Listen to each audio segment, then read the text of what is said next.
In the last video, in our examples with the elephant and the elevator, the increased response from us was that of fear. And as part of a feedback loop between our brain, including our emotional experience, and the physiology of our body, the effects of that may be observably measured in our behavior. Avoiding the zoo, gripping the handrails of the elevator, shaking, sweating, the widening of our eyes, our lack of being able to focus our attention elsewhere. There is a vast variety of behavioral responses we can observe with our eyes. And while these behavioral responses are caused by the presence of each stimulus they may be connected to, the behavior is also very obviously caused by experiencing the fear. Whether we remove the stimulus or the fear, the behavior we'd get would be different. The feeling of fear in both examples you learn to have over time connected to the presence of each stimuli may be considered a conditioned emotional response, or CER for short. You have been conditioned over enough experiences, or even just a single time, to have that negative emotional response to the stimulus. Negative in this sense usually means emotions we'd rather not have and that are contraindicative to joy. They can be distressing to an individual, both psychologically as well as physiologically, putting stress on the body, pumping out its hormones for fight or flight, pausing our opposing rest and digest system, putting a lot of demand on our body's systems and organs, our digestion, our immunity, our body's ability to fight off disease. There's nothing quite as important as being able to react to a more immediate potential danger. So what then is and how can we help create a positive conditioned emotional response? Positive in this sense would be the emotions we do like. This is your joy when you're just having fun, your excitement, your anticipation for something good possibly coming your way, when you're relaxed and at peace, attachment, caring, and adoring. When you first eat an ice cream, and in this scenario, you're not lactose intolerant, and you happen to really like ice cream, you just don't know it yet because this is your first time eating it, and you discover you love it. The next time you see an ice cream stand out in the wild, you can't help but feel drawn to it and the idea of getting another ice cream. You smile. You remember how good that stuff was the last time you had it. It makes you feel good. Getting the ice cream? That definitely makes you feel good. You have a positive conditioned emotional response to ice cream. Somewhere along the line, your friend decides to play a trick on you because they know how much you like ice cream. This time, they've sullied it somehow. Let's just say it now tastes like something horrible. Excitedly, you start to dig into the ice cream and, ew! You can't get the bad taste out of your mouth, your friend is laughing at you, it's a terrible experience. There's a couple interesting paths this leads us to as an example. Imagine how that would have felt leading up to believing you're getting to have your favorite thing, to have that feeling squashed and turned into a really bad thing. The next time you're offered an ice cream, you will probably feel a sense of hesitation and conflict. Your experience with ice cream has been so good, and yet you've also experienced it being so bad. You know you probably want the ice cream, hoping it will be good, but the concern that you'll be wrong and are being tricked again creates hesitation and conflict for you. It is a terrible way to feel about something that could otherwise be a source of great joy in your life. On the other hand, maybe said friend has resorted to making all your experiences with them a terrible time, and you learn that you have a positive conditioned emotional response to ice cream and a negative conditioned emotional response to your friend. This is a more black and white example of things you can have a positive or negative conditioned emotional response to. But the former, the one about conflict, is really important to be aware of in our relationships with animals. Over time, you understood that friend, quote unquote, was really just untrustworthy to begin with, and you have the agency to avoid them. You block their calls, you don't hang out. You still get a pit in your stomach anytime you accidentally see them out in public and might even take active steps out of your way to avoid them. Which isn't a very nice way to have to feel about anything, but at least for the most part you are able to avoid further experience with them. But tricking you into hesitating and bringing up bad memories anytime someone offers you your favorite food? You'd probably wish you'd just known to avoid that person from the start. And this can really tug at the heartstrings when it comes to being inconsistent with our animals. Whether it's us being inconsistent, sometimes offering ice cream, sometimes playing a trick, or it's incidental experiences our animals must go through or perhaps have a history of before us. Not knowing what to trust and when is a terrible way to live. This is a life of constantly walking on eggshells, not knowing when things are going to be good or when things are going to be bad, and not being able to trust any of it. We tell ourselves at least if things were consistently bad, we know what to expect, as in the case of us avoiding our former friend. Our animals, though, don't often have the benefit of such agency. And when it comes to an animal's conditioned emotional response to us, they have one. This is where we come back to associative learning, learning new things about one stimulus due to the effect of another. In the example with the friend, your experience with the ice cream as caused by your friend had an effect on the way you felt not just about the ice cream, but about them. They are not the taste of rotten ice cream, if it needs to be said. But the association you made with them giving you the rotten ice cream and the experience of that caused you to feel differently about everything else about them, even when they were not causing you to eat more rotten ice cream. Now we're getting to the part of this first theory lesson where I get to tell you about why this is our first important step in working with Buddy the horse.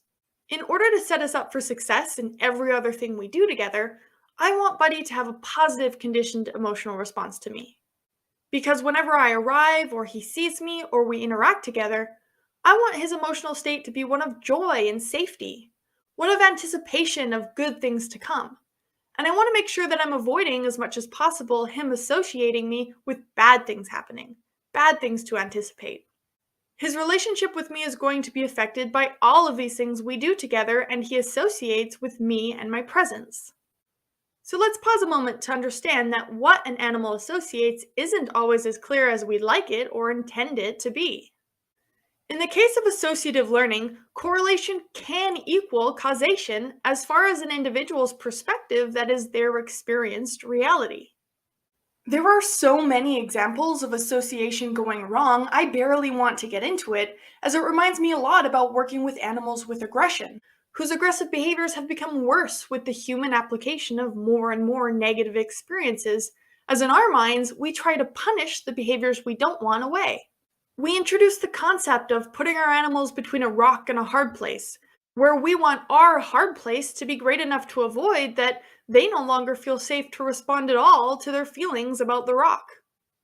And that's a really hard thing to think about when we realize that's what we're doing to our animals anytime they're behaving out of fear or an emotional need, and where they're yelling at them to stop and becoming angry.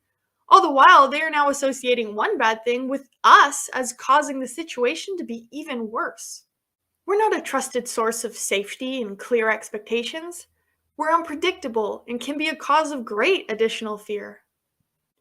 So back to the positive experiences, the one of joy and contentedness, safety and security we want our animals to feel about us and have that in turn extend to everything they experience with us. How we can create and protect this positive association. Well, the first should be obvious. Teach our animals that our presence equals good things. Things the animal already likes and has a positive conditioned emotional response to. Here's friend number 2 who always brings you ice cream. They never trick you, you always have an enjoyable time hanging out with them, they're honest, and you're able to trust them. And they never bring you to the vet.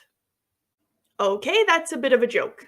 To say that going to the vet is typically an easy example for folks to begin to understand the concept of how negative associations are made, including conflicting emotional experiences. A car ride for your dog to the park seems wonderful. They love going to the park, and they'll happily join you in the car for a chance to go. But incidentally passing by the vet or groomer along the way, the dog's shaking in the back seat. Positive association with one thing, negative association with the other, and both affect all the things surrounding and leading up to it. The car, the carrier, the route to the park, and the vet. The thermometer that's never at the park, but that the vet has and also now little Timmy has as a plaything. Don't you come near me with that thermometer, little Timmy. I know where you'll put that. I don't like it, and now I'm not sure how I feel about you with it in your hand.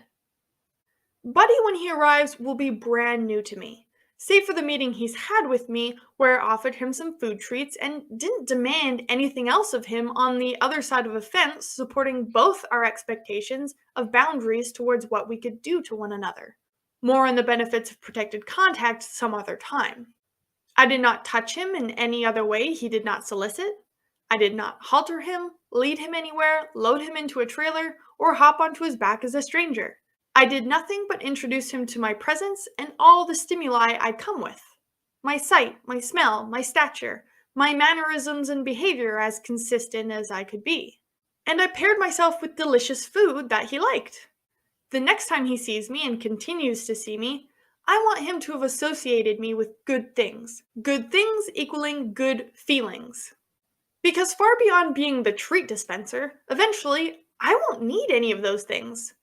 The positive association with the food and the play and the good scratches, the safety and consistency in my behavior, clarity of expectations, and the fun we have together will have become so interconnected with me. From beginning as a stranger, I will become something to look forward to, just me. And that's the conditioned emotional response we want with our animals. And guess what? He'll probably look forward to when the barn hands appear after they top up his hay often enough. Rejoice, the barn hands are nearby. I love those guys. I wonder why. Habituation and sensitization come into play with all of the things we can't control. And it's my hope that the process of moving environments will be one where habituation over time means Buddy is comfortable after settling in, and there's nothing too jarring about the new environment and arrangement that he may become sensitized to that he doesn't already have a history with, or that causes additional sensitization. And in the case of things immediately in his day-to-day environment he must exist around in order for us to work with him on anything else, we may want to look at ways to help habituation and desensitization occur naturally, or we want to immediately look at associative conditioning things he's not sitting well with, pairing them in a controlled way with things we know he enjoys, so that they, not unlike me, can start to have a different meaning and elicit a different emotional response. This process of strictly associating one stimulus with another is what's known as classical conditioning. It is Pavlov with the dog, also why it's sometimes called Pavlovian conditioning. Pavlov, on accident, made the connection that the dogs in his experiment would drool whenever the lab techs would serve them their food, and that soon after, even without presentation of the food, the presence of the lab techs alone caused the dogs to drool. This turned into a behaviorism experiment that resulted in the sound of a bell or tone eliciting the same response after enough repeated pairings with the food that caused the drooling to happen without other influence, without often enough needing the presence of the food at all. Same concept. Except instead of drooling, our proof that we're conditioning the right emotional response will be in our animal's behavior in other ways. Which is why you'll find our next slew of content focused on equine body language, i.e., the topography of behavior. What behavior actually looks like, observably and descriptively from our eyes, and connecting that with what that tells us about the internal state of the animal in order to make our decisions using classical conditioning towards how we'd like that to change, in turn, changing the affected behavior. A final note for this two-part presentation, I'll leave you with some phrases that need no further explanation. Maya Angelou most famously said, "Do the best you can with what you know. Then when you know better, do better." She also said, very complimentary, "I've learned that people will forget what you said, people will forget what you did, but people will never forget how you made them feel." And finally, "I've learned that whenever I decide something with an open heart, I usually make the right decision." I hope you've enjoyed this two-part preview presentation of the lessons that are going to be made available exclusively as part of the membership program, following along the real-time progression training Buddy the horse from foundations to advanced skills, groundwork, riding, tricks, and more. Teaching you the underlying concepts of why we do what we do so that you can learn to better understand your horse or any other species of animal, and how you can apply it so that you can achieve the same results regardless of where you're starting with your animal or what your specific goals are. Join us for community office hours, Q&As to bring your animal training and behavior-related questions to be answered by an applied science of behavior professional, that's me. Find more information in the details of this video wherever you may find it, and join us at animalempowered.com. I'm Miranda Hebert, Certified Professional Animal Trainer, and I hope to see you there.